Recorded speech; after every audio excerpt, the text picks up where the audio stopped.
Hanoï, le carrefour de l'ancienne rue Paul Bert et du Petit Lac, à l'heure de la sortie d'usine. Pas une seule voiture, mais beaucoup de vélos sur lesquels se déplace lentement, machinalement la foule des travailleurs, dans une régularité impressionnante.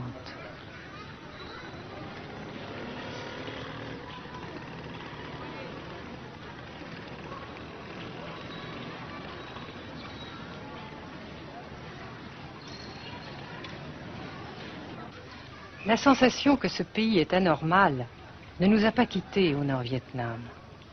Anormal d'abord parce que toute vie individuelle a disparu au bénéfice d'un effort collectif extraordinaire.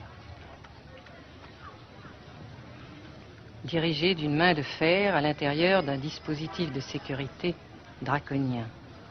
Anormal ensuite parce que dans ce pays coupé en deux depuis 10 ans, un grand nombre de familles vivent le drame de la rupture qui alimente à sa façon la guerre du Sud. Est-ce que vous pensez, Monsieur le Président, qu'il y a une solution militaire à la guerre du Sud-Vietnam? Non. Parce que vous savez que le peuple Vietnam, c'est un. Et le pays du Vietnam, c'est un. Les Américains ont fait une guerre d'agression, comme qui dit, c'est une guerre non déclarée. Et, comme vous savez aussi, vous avez pu lire dans la presse, n'est-ce pas, mondiale, que plus la guerre prolonge, plus les Américains et leurs valets, n'est-ce pas, comment dire ça,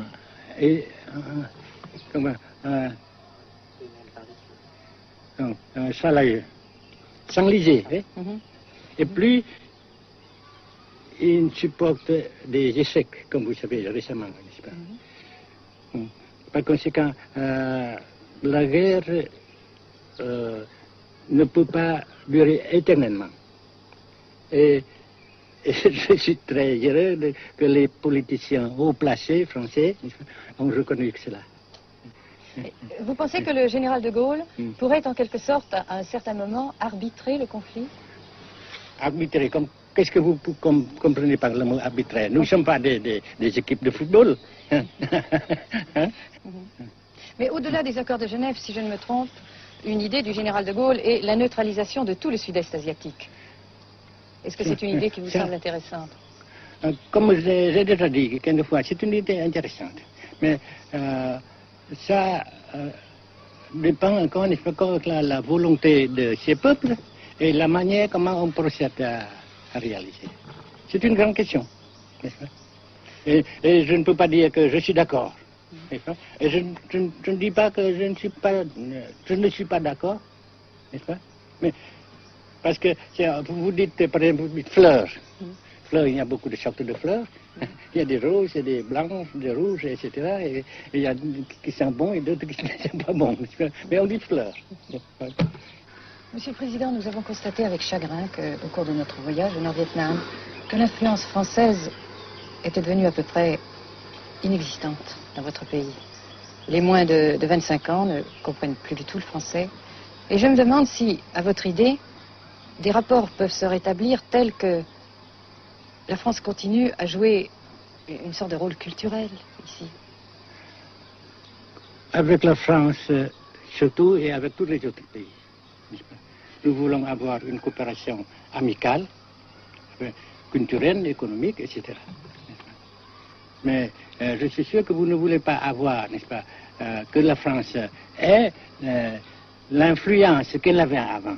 C'est une autre chose. Naturellement, c'est une autre époque. Mais coopération culturelle, économique, qu'est-ce qu'il y a encore, sportive par exemple, oui. etc., n'est-ce pas, nous le désirons.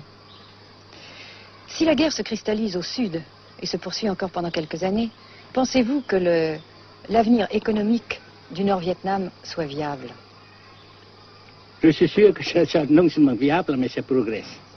Parce que vous avez vu vous-même, vous avez constaté vous-même qu'ici, nous travaillons beaucoup, notre peuple travaille beaucoup, avec abnégation, n'est-ce pas, et avec dévouement, avec enthousiasme.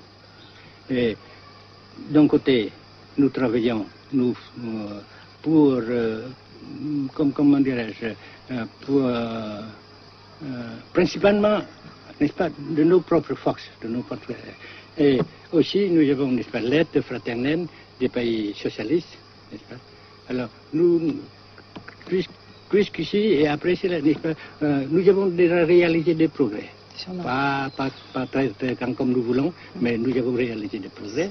Et dans l'avenir, nous progressons de même.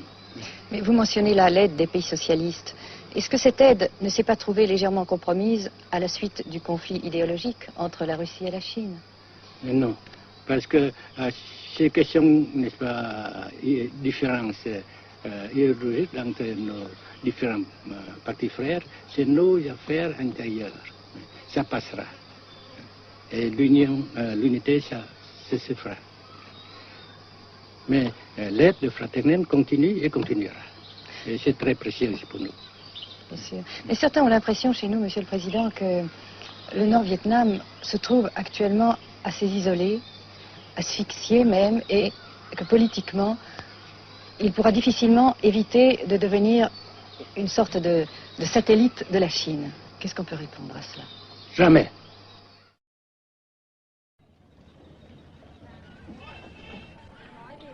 À Hanoï, la vie continue, malgré les alertes, malgré l'évacuation de plus de la moitié des habitants.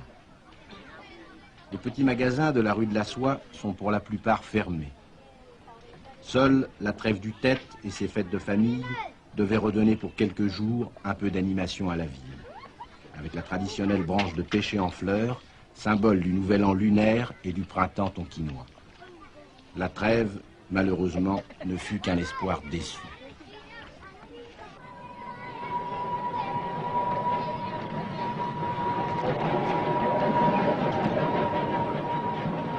Dans les rues, de grands panneaux de propagande donnent les informations de guerre, les statistiques officielles et quotidiennes des pertes américaines. Selon le gouvernement de la République démocratique du Vietnam, 1631 avions américains auraient été abattus au-dessus du Nord-Vietnam.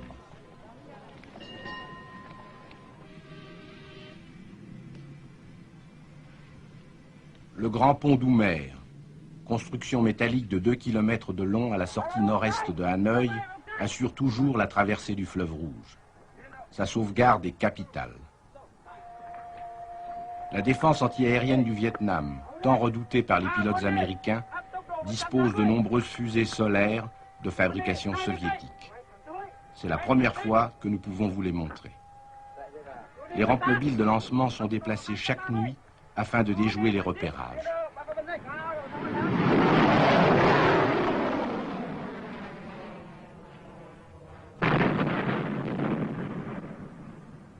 Selon les milieux officiels de Hanoï, 54 avions de l'US Air Force auraient été abattus en 1966 par la seule défense antiaérienne de la capitale.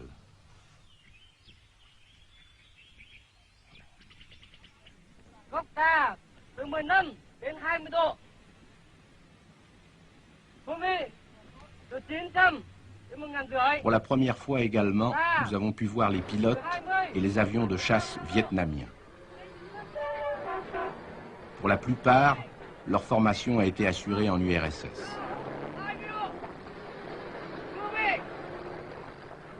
L'état-major des forces aériennes du Vietnam se défend d'utiliser des pilotes ou des spécialistes étrangers. Les MiG-17 et 21 participent de plus en plus nombreux à la défense du Nord-Vietnam. Les résultats des combats aériens sont mal connus et contradictoirement mentionnés dans les communiqués vietnamiens ou américains. Le général Vo Nguyen Giap, ministre de la Défense, a répondu à nos questions concernant le point de la situation.